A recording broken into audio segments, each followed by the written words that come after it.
HSC কোর্সে definitely আমাকে অনেক হেল্প করছে। ওরা অনেক প্রেশারে দিয়ে পড়াশোনা করায়, অনেক বেশি হোমওয়ার্ক থাকে, যার জন্য আমার অনেক বেশি প্র্যাকটিস করা হয়েছে। অ্যান্ড আমার মনে হয় ওইটার জন্যই আমার রাইটিংয়ের স্কোরটা আগের বার থেকে ভালো আসছে।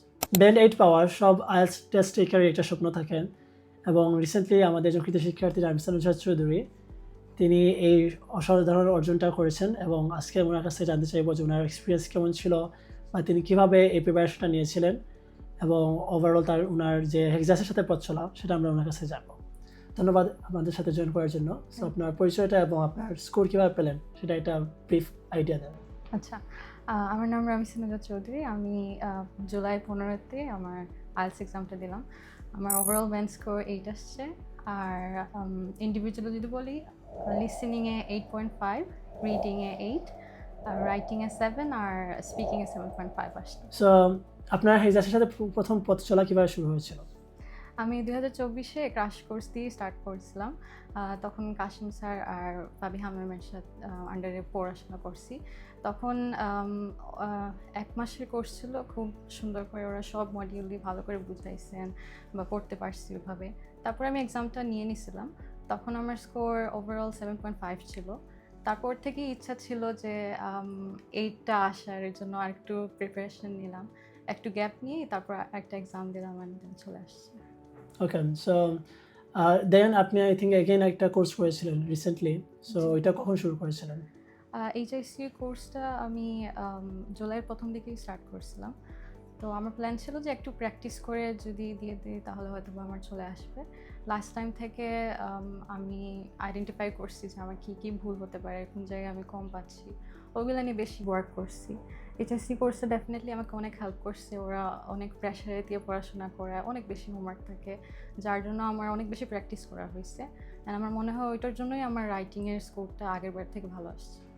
ওকে, সো এই যে এইচএসইউ কোর্সের আগে কি বাসায় কোনো প্রিপারেশন শুরু করেছিলেন? না, ওটা এইচআরসিউ শুরু করার সাথে সাথেই ট্রাই করছি। তাছাড়া আমি ইংলিশ মুভি দেখতাম বা বই পড়তাম। ওইগুলা করতে করতে আমার স্কিলটা মনে হয়েছে আরও ডেভেলপ করছে over the time. Okay, so HSU আপনি কখন শুরু করেছিলেন এক্স্যাক্টলি? জুলাই প্রথম দিকে, হ্যাঁ, তাই না? হ্যাঁ, আর এক্সাম দিয়েছেন আপনি জুলাই 15 তারিখের মধ্যে। হ্যাঁ। সো এই 15 দিন আপনার প্রিপারেশন কীরকম ছিল বা কীভাবে আপনি প্রিপেয়ার করেছিলেন? কোন কোন জায়গা আপনার দুর্বল ছিল এগুলো যদি একটু বলেন।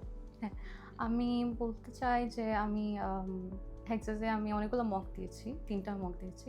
সবগুলার স্পিকিং আমাকে বলা হয়েছে যে আমার আইডিয়া জেনারেট কম ছিল। তো যার কারণে আমি আপনাদের হেক্সা স্পিকিং সাজেশন বুকটা কভার টু কভার সব পড়ে ফেলছি আর সব আইডিয়া নিয়ে চলে আসছি। ওইটা আমাকে অনেক বেশি হেল্প করছে। তারপর থেকে কথা বলা ইজি ছিল। আর রাইটিংয়ে আমি বলবো যে রাইটিং আমার দুর্বলতা ছিল, যার কারণে আমি আপনাদের কোর্সে তো এভরিডে হোমওয়ার্ক থাকে 6টা করে। তো ওইগুলো করতে করতে আমার মনে হয়েছে ইজি হয়ে গেছিল লাস্টের দিকে। সো আপনার আগের এক্সামে আপনি পেয়েছিলেন 7.5 আর এবার তো 8 পেলেন, তাই না? তো সবগুলো মডিউলে কি ইমপ্রুভ হয়েছে নাকি নাকি কোন কোন মডিউলে এক্স্যাক্টলি ইমপ্রুভ হয়েছে এবং কীভাবে? হ্যাঁ, লাস্ট টাইম থেকে আমার এবার রিডিং, রাইটিং আর স্পিকিং 3টাই স্কোর ইমপ্রুভ হয়েছে বা পারছি। তো রিডিংয়ে আমি বলবো যে আমি অনেক বেশি পড়া স্টার্ট করছি, বই পড়ছি বা প্র্যাকটিস যখন করতাম আমি ট্রাই করতাম সময়ের আগে যাতে শেষ হয়ে যায়। ওকে, তখন আমার এক্সট্রা টাইম থাকতো, অ্যাটলিস্ট 10 মিনিটের মতো থাকতো, যখন আমি আবার রিভাইজ করলে মানে আমি মনে হয়তো ভুলগুলো আমি ঠিক করতে পারতেছি। আর আগেরবার এরকম করেননি আপনি? আগেরবার এরকম করা হয়নি। আগেরবার কীরকম ছিল? আগেরবার আমি প্র্যাকটিস করতাম, আমার টাইমে হতো না বা তাড়াহুড়া করতাম। আর আচ্ছা, এইবার আমি অনেক টিপস অ্যান্ড ট্রিক আপনাদের কাছ থেকে শিখছি, আপনার কাছ থেকে স্পেশালি, যে রিডিংয়ের প্যাসেজেই সব আনসারগুলো থাকে। ওইটা যখন মাথায় নিয়ে কাজ করা স্টার্ট করছি, দেখা গেছে বেশি পড়া লাগতেছে না, আনসারগুলো ইজিলি পেয়ে যাচ্ছি। ওকে, ঠিক আছে। সো ওভারঅল আপনি যে বলছিলেন যে মক দিয়েছেন, তাই না? 3টা মেবি মক দিয়েছিলেন। সো ওই মকের এনভায়রনমেন্টটা কীরকম ছিল বা কোন জায়গায় যেটা আপনি মক দিয়েছিলেন? হ্যাঁ, মকের আমি 3টা মক দিয়েছি। 2টা আমি আপনাদের 8 তলায়, যেখানে ব্রিটিশ কাউন্সিলের মেইন এক্সামটা হয়, ওখানেই দিলাম। ওকে, তো এনভায়রনমেন্টটার সাথে আমি ফ্যামিলিয়ার হয়ে গেছিলাম, বা ওইটা পরে যখন মেইন এক্সাম দিতে গেছি আমার তেমন একটা ভয় কাজ করে নাই, খুব ভালো করেই দিতে পারলাম। তাছাড়া সব স্টাফরাও অনেক হেল্পফুল, অনেক ফ্রেন্ডলি। ওদের কাছ থেকে কোনো কিছুর জন্য গেলে ওরা ওয়েলকামিং আনসার করে খুব ইজিলি। বুঝছেন। আর যে আপনার ইন্টারফেসটা ছিল আর কি, মকের ইন্টারফেসটা ছিল কম্পিউটারে, ওইটাও মেইন এক্সামের তুলনায় কীরকম ছিল? বা লাইক একদম সিমিলার ছিল কিনা? হ্যাঁ, অলমোস্ট সিমিলার ছিল, ইজি ছিল, যার কারণে দিয়ে মানে আমি ওইটার সাথে অভ্যস্ত হয়ে গেছিলাম বা দিতে তেমন একটা অসুবিধা হয় নাই আমার জন্য।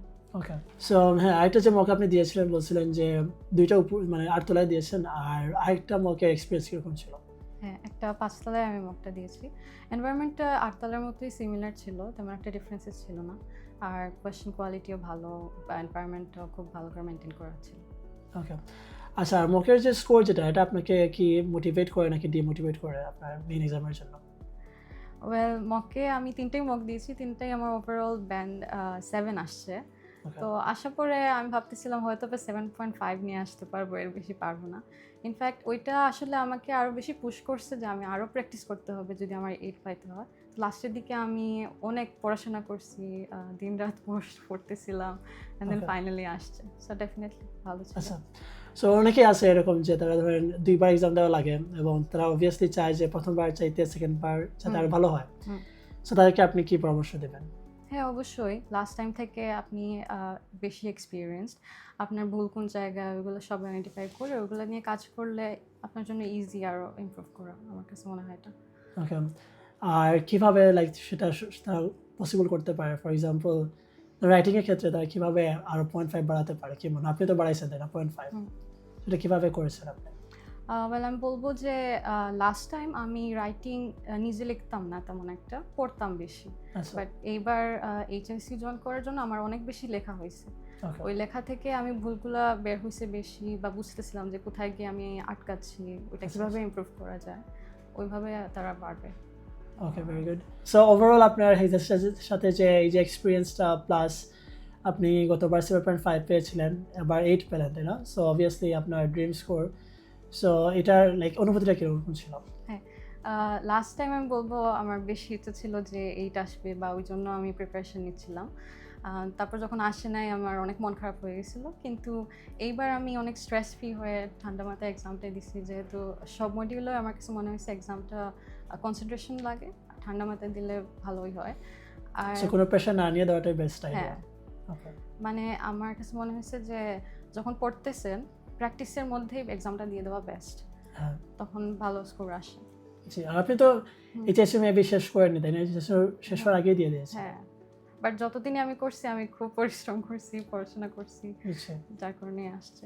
সো যারা ভবিষ্যতে এক্সাম দিবে এবং অবভিয়াসলি অনেকের ইচ্ছা আছে যারা 8 পাবে এবং হয়তো তাদের ক্যাপাবিলিটিও আছে 8 পাওয়ার আর কি। হুম। সো তাদের ক্ষেত্রে আপনি কি পরামর্শ দেবেন? হ্যাঁ, আমি বলবো যে আমার ক্ষেত্রে হয়েছে এটা যে আমার লিসেনিং, রিডিং আমার স্ট্রেংথ ছিল। তো আমি ওই দিকে খেয়াল রাখছি যাতে এখানে আমার স্কোরটা না নামে, এখানে আমি একটা ভালো স্কোর 8 এর উপরে যাতে নিয়ে আসতে পারি। আর বাকি যেগুলা রাইটিং, তারপর স্পিকিং, ওইগুলোতে আমি বলবো প্র্যাকটিসের বিষয়, এগুলো বেশি। তো বেশি করে প্র্যাকটিস করলে আর ভুল যেগুলো হয় ওটা যাতে ওইরকম মানে ভুল হওয়ার পরে ওটা ওইরকম না রেখে কেন ভুলটা হইলো ওটা যাতে আইডেন্টিফাই করলে নেক্সট টাইম থেকে আর ওটা কমে আসে বা আসে না।